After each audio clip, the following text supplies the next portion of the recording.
इसी तरह से CNRC के मामले में जब हिंदुस्तान की पार्लियामेंट के अंदर ये कानून पास किया गया, उस वक्त कोई नहीं बोला, न वो जो हमारे वोटों के दम पर हमारे वोटों की खैरात लेकर जो चार मर्तबा समाजवादी पार्टी को सरकार बनाने का मौका दिया, और वही मुलायम सिंह यादव रक्षा मंत्री बनते हैं, लेकिन नहीं बोलते हैं। उनके बेटे अखिलेश नहीं बोलते हैं। इतना ही नहीं बल्कि उनकी पार्टी का कोई MP नहीं बोलते हैं, वॉकआउट कर जाते हैं। मायावती नहीं बोलती हैं, अपने MPओ को लेकर बाहर चली जाती हैं, वॉकआउट कर देती हैं।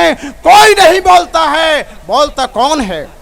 बोलता है वो शेर हिंदुस्तान, वो हमारा कायद, हम सबका रहनुमा, जिसका नाम है बैरिस्टर असदुद्दीन ओवैसी। वो पार्लियामेंट के अंदर दहाड़कर हर मसले पर बोलता है, चाहे वो तलाक मुद्दा रहा हो। हजरत मौलाना जाकिर साहब के पास दामन वक्त में इतनी गुंजाइश नहीं है, मेरी गुजारिश है वो तशरीफ लाएं माइक पर। मौलाना जाकिर साहब।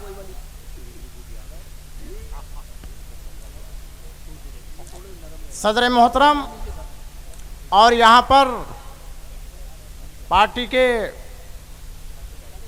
वारिस पठान साहब, दिल्ली प्रदेश के हमारे यहाँ पर अध्यक्ष मौजूद हैं, कलीमुल हफीज़ साहब, और हमारे शमीम अहमद एडवोकेट साहब, और हमारे एक्स मेयर जो हैदराबाद से तशरीफ़ लाए हैं माजिद हुसैन साहब, और तमाम ही बुज़ुर्गों नौजवान साथियों। नाम तो बहुत हैं, बड़ी लंबी फहरिस्त है। मैं सभी को आदाब और अस्सलाम वालेकुम अर्ज़ करता हूँ। एक दो बात मैं आपसे अर्ज़ करूँगा। मैं आपका पड़ोसी हूँ, कांट क्षेत्र का रहने वाला, सराय खजूर का रहने वाला हूँ। बहुत सारे मेरे रिश्तेदार यहाँ पर मौजूद होंगे, लेकिन मैं आपसे ये अर्ज़ करना चाहता हूँ कि आपने सबको वोट दिया है।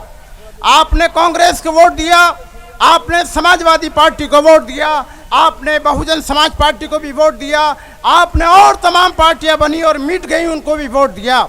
लेकिन मैं आपसे पूछना चाहता हूं कि इसी पार्लियामेंट के अंदर जब आपके खिलाफ बिल पास किया जा रहा था, कुरान करीम और शरीयत में मुदाखलत की जा रही थी 3 तलाक को लेकर, तो कोई नहीं बोला। न मायावती बोली, न मुलायम सिंह बोले, न अखिलेश बोले, न कांग्रेस बोली, कोई नहीं बोला। इसी तरह से CNRC के मामले में जब हिंदुस्तान की पार्लियामेंट के अंदर ये कानून पास किया गया, उस वक्त कोई नहीं बोला, न वो जो हमारे वोटों के दम पर हमारे वोटों की खैरात लेकर जो चार मर्तबा समाजवादी पार्टी को सरकार बनाने का मौका दिया, और वही मुलायम सिंह यादव रक्षा मंत्री बनते हैं, लेकिन नहीं बोलते हैं। उनके बेटे अखिलेश नहीं बोलते हैं। इतना ही नहीं बल्कि उनकी पार्टी का कोई MP नहीं बोलते हैं, वॉकआउट कर जाते हैं। मायावती नहीं बोलती हैं, अपने MPओ को लेकर बाहर चली जाती हैं, वॉकआउट कर देती हैं। कोई नहीं बोलता है। बोलता कौन है?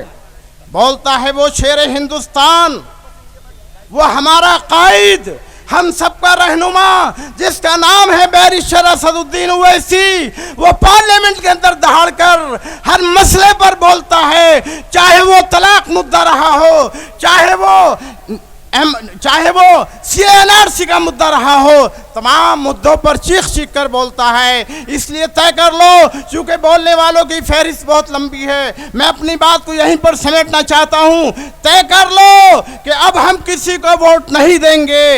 इंशाअल्लाह हमारा एक वोट पतंग पर जाएगा। जो भी उम्मीदवार बनकर पार्टी नुमाइंदा बनाकर भेजेगी, उसको हम अपना एक वोट देंगे भी, इंशाअल्लाह दिलाएंगे भी, और उसी को MLA बनाकर यहाँ से भेजेंगे इंशाअल्लाह।